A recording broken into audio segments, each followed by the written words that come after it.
Thank you very much. Again, I am happy this is my home to talk about this very topic, who is deciding.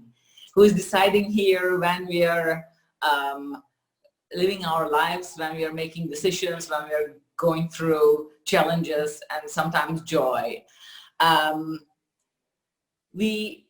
Ladies, we have to start understanding and seeing ourselves as a giant biological computer systems. First of all, from now on, I would like you to change the way you look at yourselves in a complete different manner than you have maybe widely done so far, and you've been mistreating yourself. So I'd like to pick all the parts and then pull the strings in the end with you all.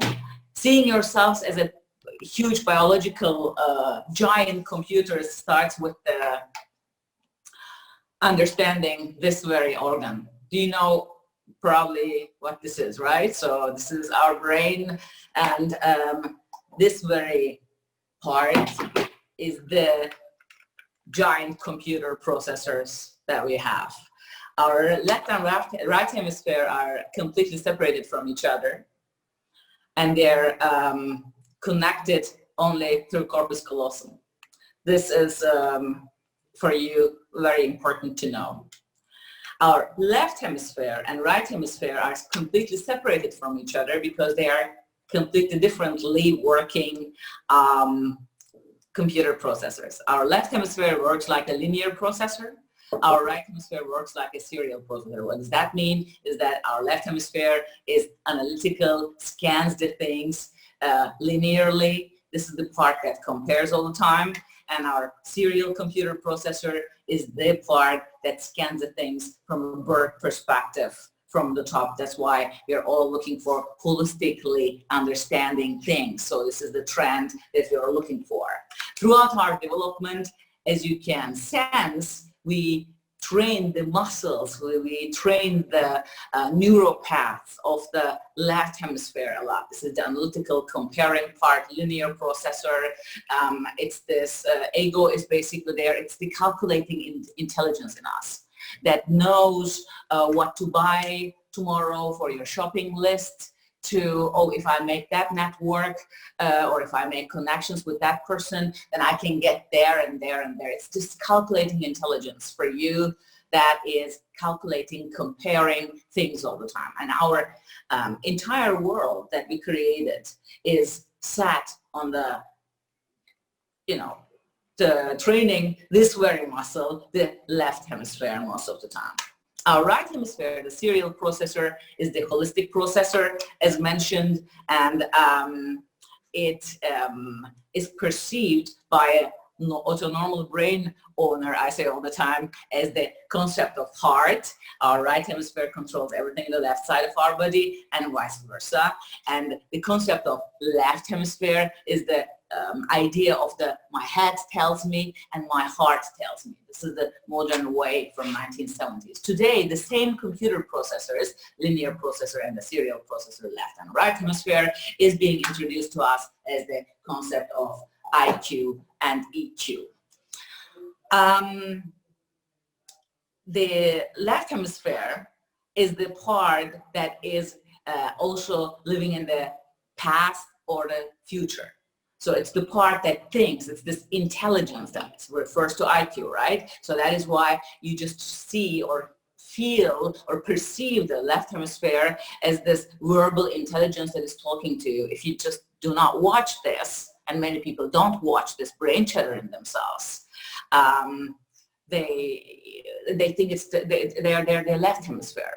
Language centers are attached to the left hemisphere. That is why the intelligence part of ours, in all of us, is verbal. It can talk to us. It really articulates itself. It's the part that tells you, oh, you can do the sports tomorrow. You can just do the meditation tomorrow. That is the part that is so intelligent that convinces us, and that's the part that is always finding excuses why we shouldn't be doing something.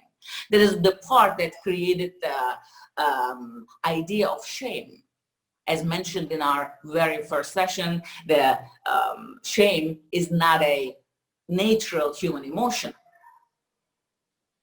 it's an emotion that is created throughout our social life, right? Love, sadness, hate, happiness, lust, envy, anger. These are the 7 basic emotions that every human has. Shame is also an idea throughout our social development, was introduced as a feeling to our left hemisphere. So that's why we just feel this entire rush and then perceive it as a feeling in our right hemisphere. Our right hemisphere talks to us as the feeling. So where the left hemisphere just, talking to you verbally, that can the articulative part. The right hemisphere is the part that sends you kind of feelings all the time when you're living your lives. So you meet someone, for instance, and your left hemisphere says, oh, that's a very good contact maybe to do this and that. And the right hemisphere says, oh, you get a feeling, there's something wrong about this person, wait a minute. But we are not trained to listen to that funny feeling. As mentioned throughout our development, we train the muscles, the idea of the intelligence, comparing and analytical part. This is the schooling system. This is all the isms that man created, the art, etc. So it's just, the left hemisphere working with the creative right hemisphere can create wonders. So I'm not making the left hemisphere, by the way, a terrible part of ours, right? So it's just, we need this. We need the left hemisphere. We wouldn't be able to find back home every day, I say all the time, if you didn't have the left hemisphere. So, however, I would like you to just see this imbalance, right? So I would like you to understand the wonderful right hemisphere. Right hemisphere speaks and communicates to you with a feeling. So that is the feeling, right? So and then let me just break it down to normal daily life experiences we all have. You meet a guy, so and you just find him nice. He's got a good job. He lives there and all that. Haves that materialistic have. So he looks good and he's got a good education. My parents like him or my friends like him and so on. So they are all arguments that the left hemisphere analytically finds out. Your right hemisphere feels that's not the right person. There's chemistry, there's biochemistry. It sends you a feeling. And but we're all, listening most of the time our rational part and these argumentations. So half a year later, 1 year later, 1 month later, you break up with this person and then all you can say is, oh my God, I knew it. So all the way down, your right hemisphere sends you feelings, sends you signals, and you just basically are not trained to listen to them.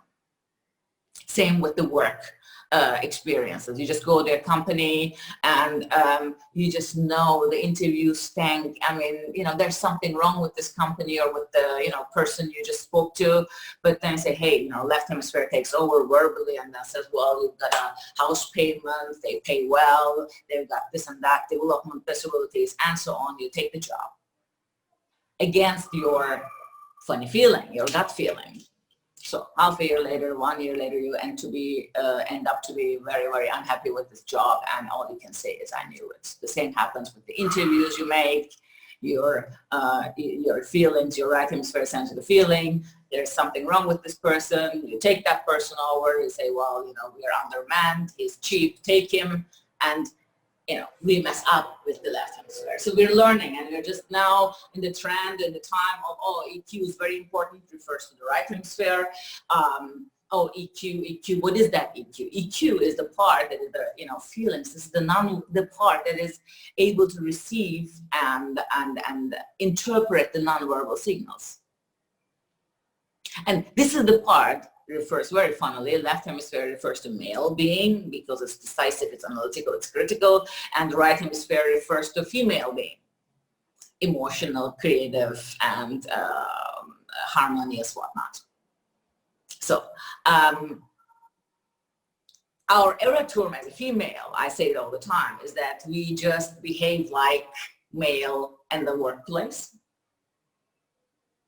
And the same happens when we act also in the business world in general, expecting everything just like male. being punctual, oh, he didn't deliver to me, we female also get offended, our ego plays a role, etc. These are all the tricks, manipulative tricks of our left hemisphere. Watch it. So our right hemisphere, we female did not understand this, that our part that is able to see this nonverbal signals, this, somebody's rolling their eyes when they're speaking to you, or they're just sighing, or this nonverbal signals. 80% of our communication is nonverbal, we know. So then we're not bringing this know-how on the street, this PS, this horsepower as in the cars, yeah. We don't bring that horsepower in the street. What kind of car I am? So neuroscience has found out as well the left hemisphere is able to perceive and process 50 mbits per minute, where right hemisphere 5,000. So this is this phenomenon we perceive. When the left hemisphere counted until 10, the right hemisphere is already by 5,000.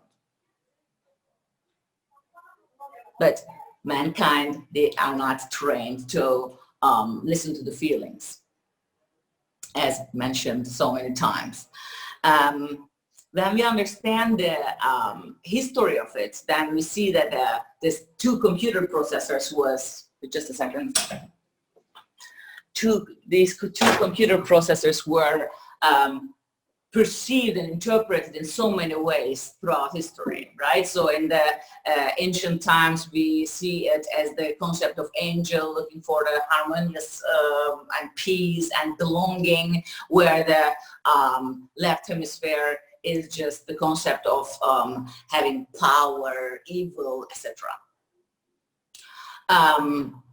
In Chinese cultures and Asian cultures, the concept of yin and yang, for instance. In Greek culture, you just talked about the two horses you have to control, compassion and passion horse. When the passion horse goes too fast, then there's an imbalance, and vice versa. So it's all about balancing these two computer processors and understanding and interpreting them. And seeing yourself, as mentioned, as two giant, going through life with two giant computer processors, biological computer processors, because we're all different. Biological computer processors. I mean, I would like to highlight this. See yourself like this, because none of us is the same like the other. This is depending on the food that we eat. I'm going to refer to it. This is depending on the environment we come from, we grew up, the pictures we saw throughout lives, etc. So a human, man, woman, yeah, we are all. Imagine, I say all the time, that you take a ping pong ball and you throw this ping pong ball into a room, and it has got 1,000 different possibilities to jump to different directions. And every time when you throw this ball, every time, and it's never the same. You will never be able to throw the ball or get the ball in the same angle every time when you throw it new. And so is with our decisions. It depends on the what kind of environment, as mentioned, we just live in, what kind of exercises we do, the style we live makes us to decide differently. So who decides here? What decides over here in your life is the entire circumstances and how you treat yourself. So that's why esoterics say, oh, the universe, they're all connected. Indeed. So we are learned to, or we grew up with the view of putting all the radars out. And I'm just saying that, put this one of the radars to yourself so that we can get a balance. The perception of beauty was minimized by, defining the criteria of the left hemisphere: good, bad, slim, fat, beautiful, ugly, etc. No, there's nothing like that.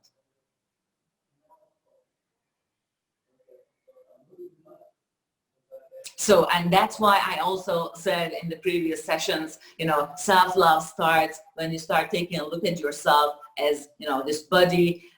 It doesn't matter what color I have, my eyes are seeing, and I'm thankful for it, right? It doesn't matter how long or tall or whatever it is, I've got a functioning body.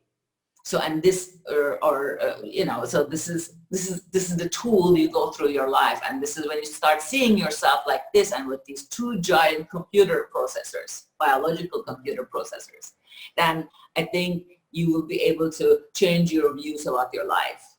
It changed my life when I started understanding the entire correlation. So how is your inner world? This is what I would like to say, esoterics and everything is connected concept begins with the how are you living, how you treat your life, how you treat your inner and outer world. If you just feel sad and depressive all the time, you're just going to meet sad and depressive people, and sad and depressive things are going to happen to you. So you are what you think. And what you eat, they say. I mean, you know, that you see this mere understandings and really meaningful understandings of mankind. You are what you eat, and all these, you know, idioms and sayings. They've got something. And back to there, from the neuroscientific point of view, seeing yourself, your body as a tool to go through your life starts with the, you know, or self-love starts with it. Seeing yourself with two computer processors doing their jobs. One is not better than the other. I'm just not saying that. I'm just saying that you mindfully control these two processors rather than they control you in one way or the other. And what does it take? It takes to be able to, you know, organize your life. If your left hemisphere is so smart and so analytical and so perfectionist, in the interviews we just say, I'm very perfectionist. If you're so perfectionist, then you should be able to do your life so that you just fit in 15 minutes exercise every day, just like brushing your teeth. If you're so perfectionist in your life, then you should fit into your diet, or, you know, in your whatever you consume. There should be nuts, broccolis, avocados,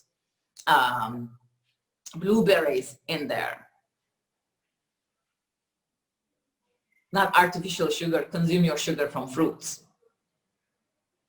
So how is your in, what you take inside, so the other things or other good things are going to happen to you. This is, everything is connected. Idea comes in need from there.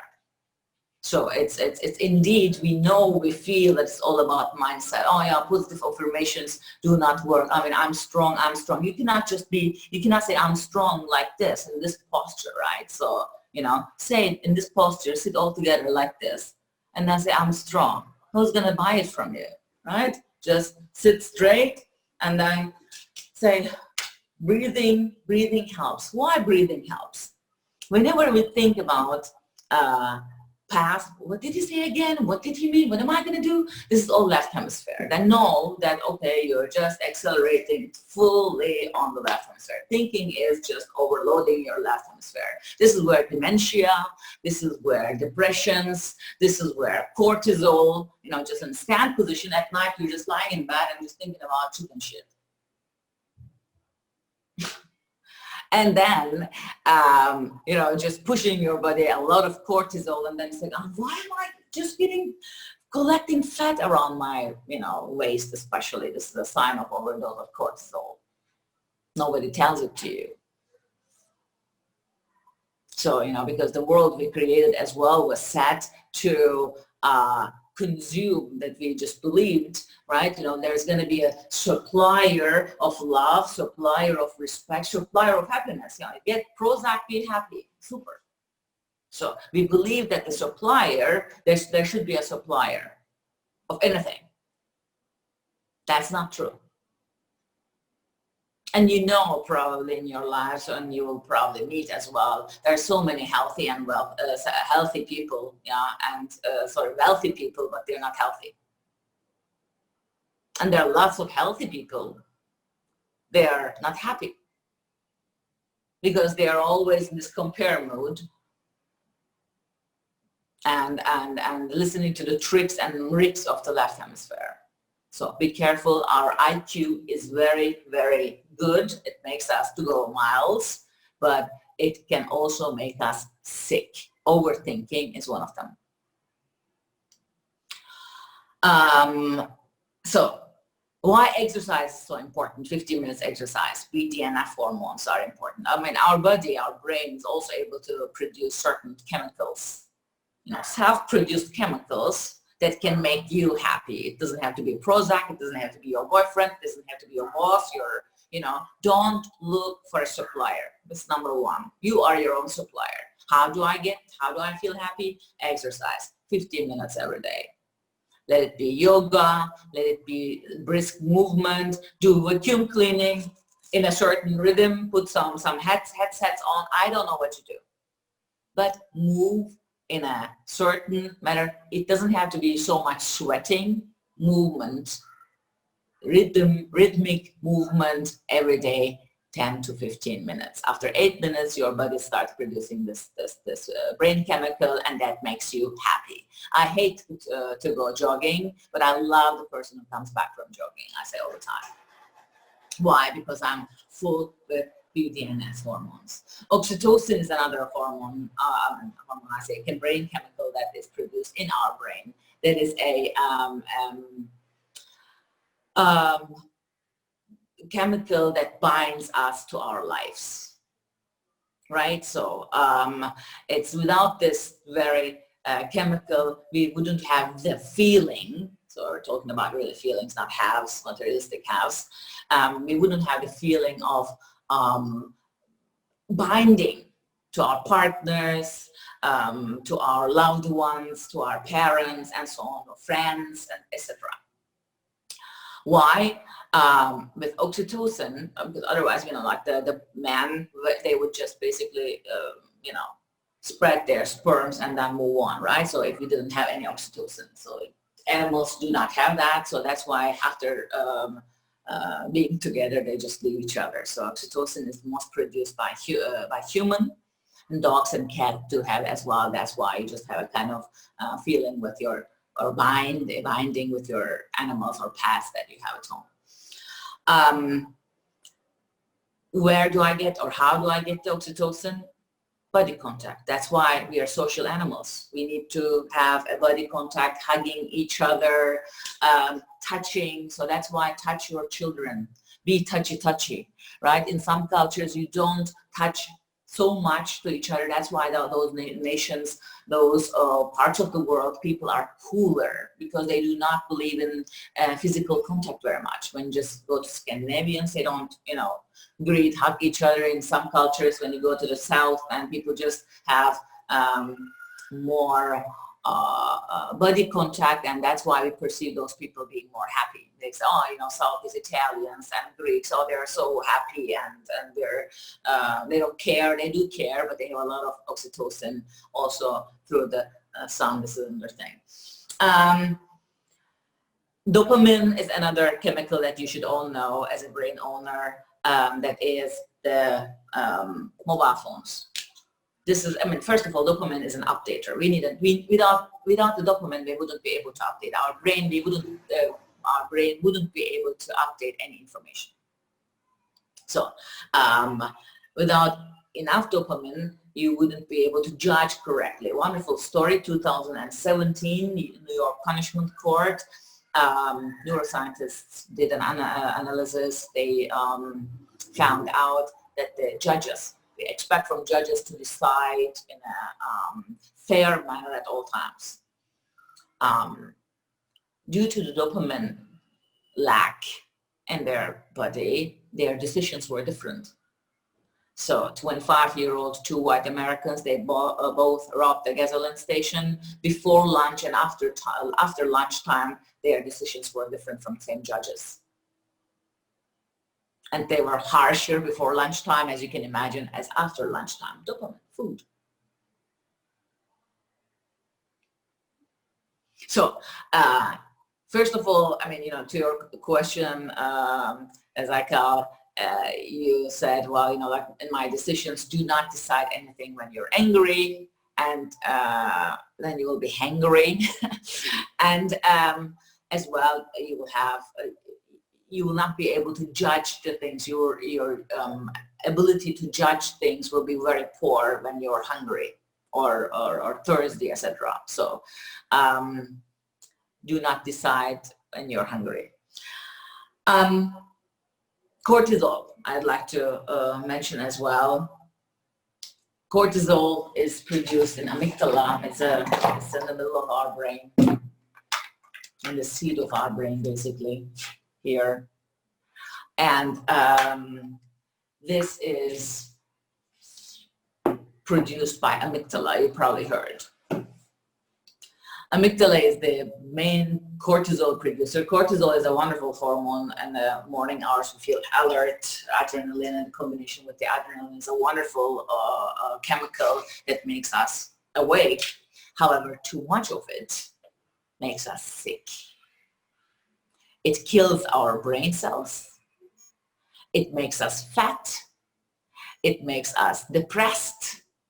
It makes us melancholic, negative, etc. When do I get this much cortisol? When you do overthinking, when you think negative, when you are always afraid, do not take any challenges. You do not challenge yourself. Do the same thing all the time. Believe in no news is good news. This is all mindsets or behavioral patterns that pushes our cortisol level big time.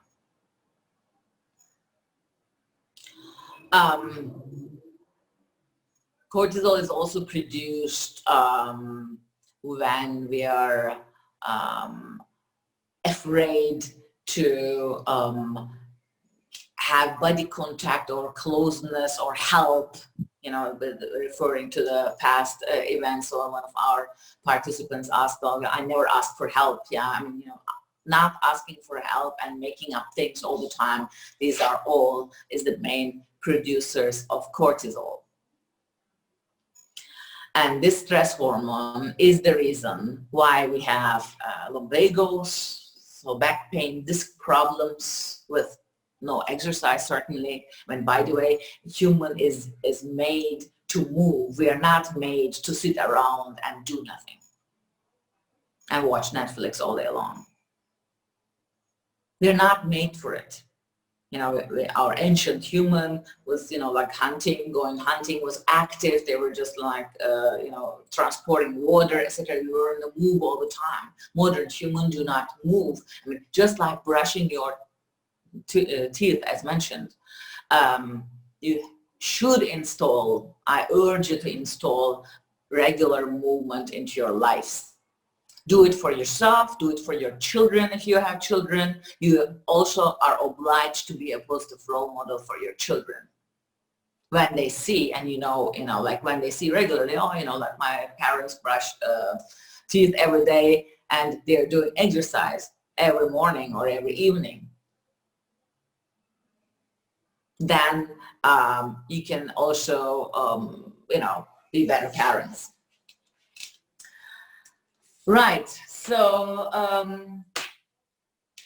that's why the trend goes to what we all see, mindfulness up, mindfulness down, lots of yoga classes, etc. As said, do it if you need also social contact. These are wonderful occasions to get to know different people, to make new neural connections, because every time when we learn something new, learning is a wonderful thing to avoid dementia and any sort of depression. We should, when did you last time take a pen and paper? Like I do this, really, I'm very old-fashioned, but I just do this consciously. When did you last time take a pen and paper and write something, really? You write your thoughts. That's why it's also neuroscientifically proven that having a diary, writing not what you did all the time, but writing your thoughts, what is moving you, what is affecting you innerly and outerly, to write these things, to just write down your understandings rather than the things you know, but your understandings, to jot them down regularly is really important. These are small things you can adjust actually into your life, and then you will see automatically you will be able to develop new decision parameters. Because, you know, when you just live in the same way, and I mean, we've got 60,000 thoughts per day, approximately, so 60 to 70,000. And stress situations, ladies, we are so like, you know, 80, 90,000 thoughts every day. So when you take from today those 80,000 thoughts to the next day, then you will not be you will not be able to change anything, not, you know, in your mind, but also physiologically.